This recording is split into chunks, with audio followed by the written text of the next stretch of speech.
In this episode, we're going to connect security to the way software is actually made, because most real security outcomes are decided long before a system goes live. Beginners sometimes imagine security as something you do to software after it's built, like scanning it once and then calling it secure. But secure software is usually the result of repeated good decisions throughout the software development lifecycle, SDLC. The SDLC is simply the end-to-end process of planning, building, testing, releasing, and maintaining software, and security belongs in every phase because threats can enter at every phase. If you only think about security at the end, you're forced to choose between delaying release or shipping risk, and neither option feels good. When security is built into normal development habits, it becomes less about panic and more about quality, like writing clean code and fixing bugs. The goal here is to understand how secure coding practices, reviews, testing, and retesting fit together as one continuous loop that steadily reduces risk. Before we continue, a quick note.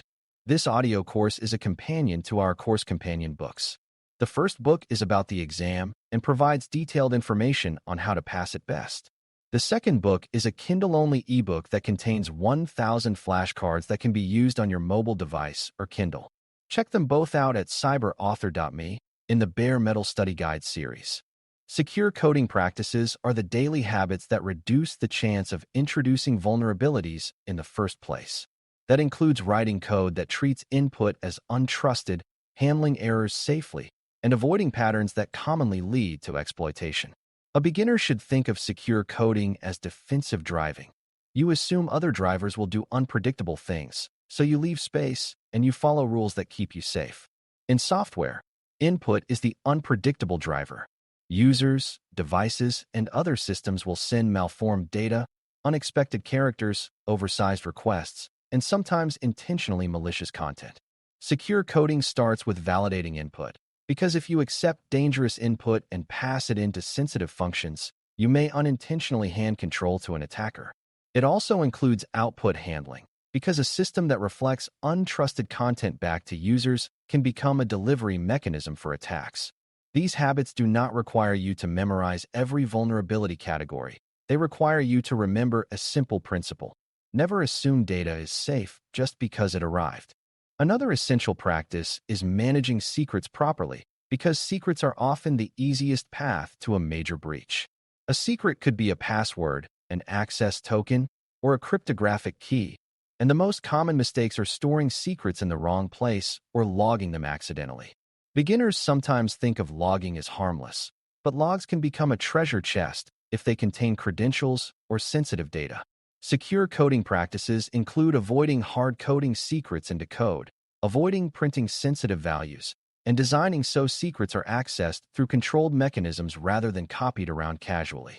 Even at a high level, you should understand that secrets are powerful because they grant access, so the code must be written to minimize the chance that secrets leak. This is also a good example of why security is about integrity as well as confidentiality. If an attacker gets a secret, they can impersonate someone and change things, not just read things, and that can cause long-lasting damage. Secure coding also includes minimizing the attack surface, which means reducing the amount of code and functionality that is reachable and sensitive. Every feature you add creates new paths for input, new logic, and new edge cases. And edge cases are where security bugs love to hide. That does not mean you should build nothing. It means you should build intentionally. If a feature is not needed, removing it reduces risk immediately. If a component is only meant for administrators, it should be separated and protected more strongly than general features. If an internal endpoint exists for debugging, it should not remain exposed in production. This kind of discipline is part of secure coding because it affects what the code offers to attackers. In beginner terms, it is like locking rooms you do not need and removing spare keys you forgot existed. Less surface area means fewer chances for a mistake to become a vulnerability. Code reviews are where secure coding becomes a team sport instead of a solo effort. A code review is simply another person looking at changes before they are merged into the main code base. And its security value comes from the fact that humans catch different things than the original author. Reviews can catch obvious mistakes like missing input validation, but they can also catch design issues, like a feature that accidentally bypasses an access check. Beginners sometimes think reviews are about style or criticism, but good reviews are about quality and shared understanding. Security reviews are especially valuable because developers can become blind to their own assumptions, like believing a function is only called by trusted code when it might be reachable indirectly. A reviewer can ask simple questions that reveal risk, such as who can call this, what happens if the input is weird, and what gets logged if it fails. Those questions are the seeds of secure design, and they become more effective when asked early and often. A strong review culture also reduces the risk of security becoming a bottleneck. If only one specialist understands security, every change will wait for that person, and the team will feel tempted to skip reviews under time pressure. But if the whole team learns to look for common security problems, security becomes part of normal work. That does not mean every developer becomes a security expert. It means everyone learns the basic patterns that cause risk. Reviews can also include checklists or guidelines, not as rigid rules, but as reminders to verify important behaviors. For example, reviewers can look for proper authorization checks, safe error handling, and correct handling of sensitive data. The more consistent the review process, the fewer surprises later in testing. Over time, reviews build shared instincts, and those instincts are one of the most reliable security controls because they prevent problems from being created. Testing is where you verify that the system behaves correctly under normal conditions and under hostile conditions. Security testing is not separate from quality testing. It is a deeper form of quality testing that focuses on misuse cases and attacker behaviors. Functional testing checks that features work. Security testing checks that features still behave safely when used in unexpected ways. For beginners, it helps to think of security testing as asking, what if someone tries to use this feature wrong on purpose?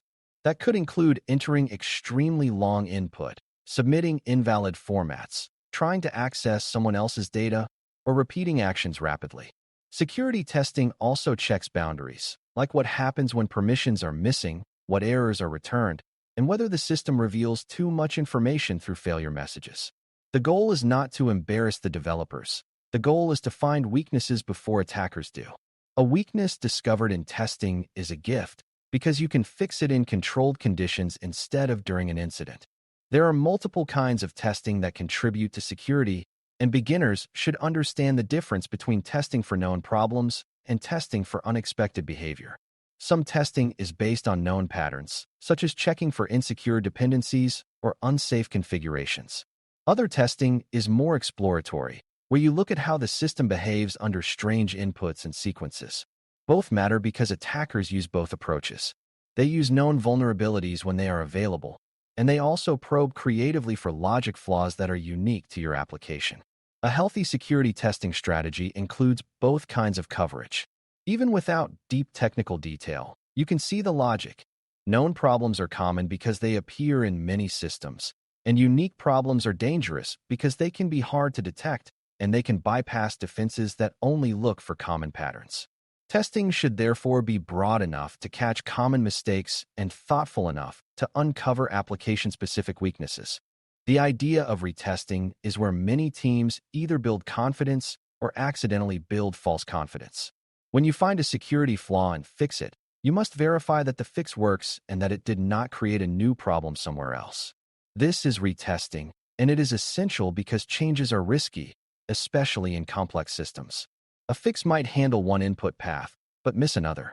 A fix might block an attack, but also break legitimate usage, leading to workarounds that create new risk. Retesting is also important because attackers adapt. A fix that stops one technique might still allow a variation. So retesting is not just repeating the same test. It is confirming the intended behavior and exploring nearby edge cases. Beginners should think of it like repairing a leaky pipe.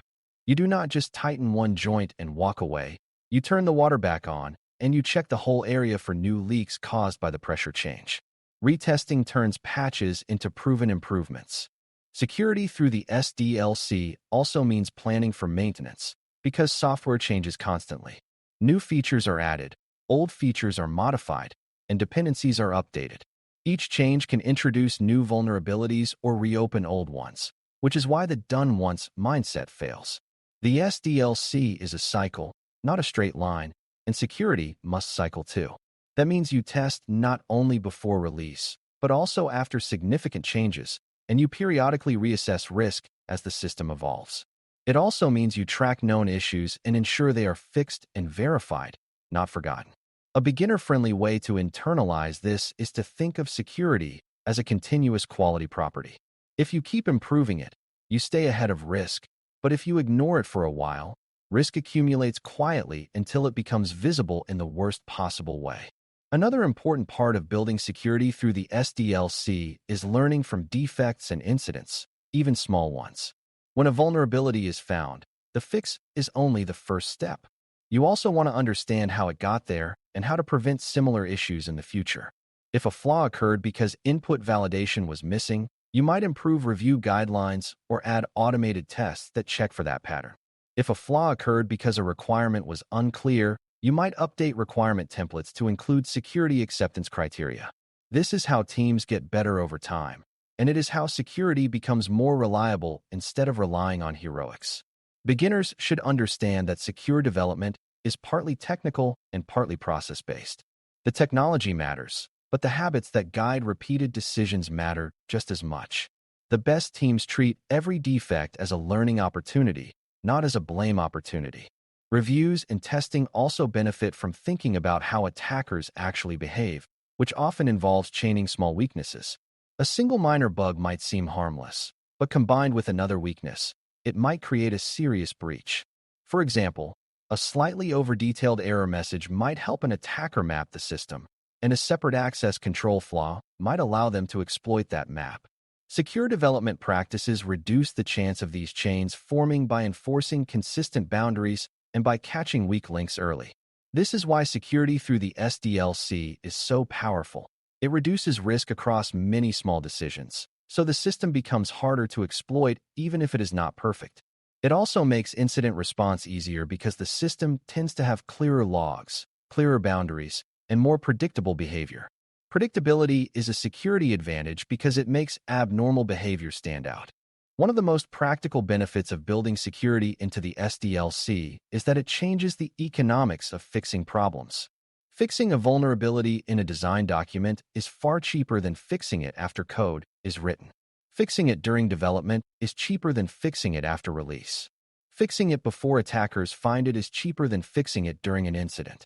Early secure coding habits, consistent reviews, thorough testing, and disciplined retesting reduce the chance that you will face expensive emergency fixes. They also reduce stress and conflict because security becomes part of the normal definition of quality. For beginners, this is an important mindset shift. Security is not an add-on task that competes with development. It is a quality dimension of development. When you treat it that way, you build better software and you reduce the total cost of ownership over time.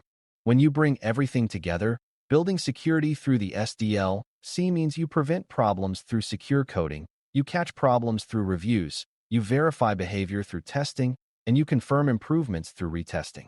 Secure coding reduces common vulnerabilities by treating input as untrusted, handling secrets carefully, and minimizing attack surface.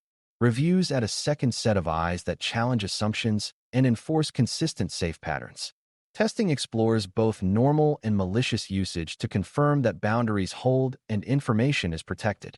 Retesting ensures fixes are real and durable, not temporary patches that break under slight variation. This is a cycle you repeat as the software evolves, because change is inevitable, and so is attacker curiosity.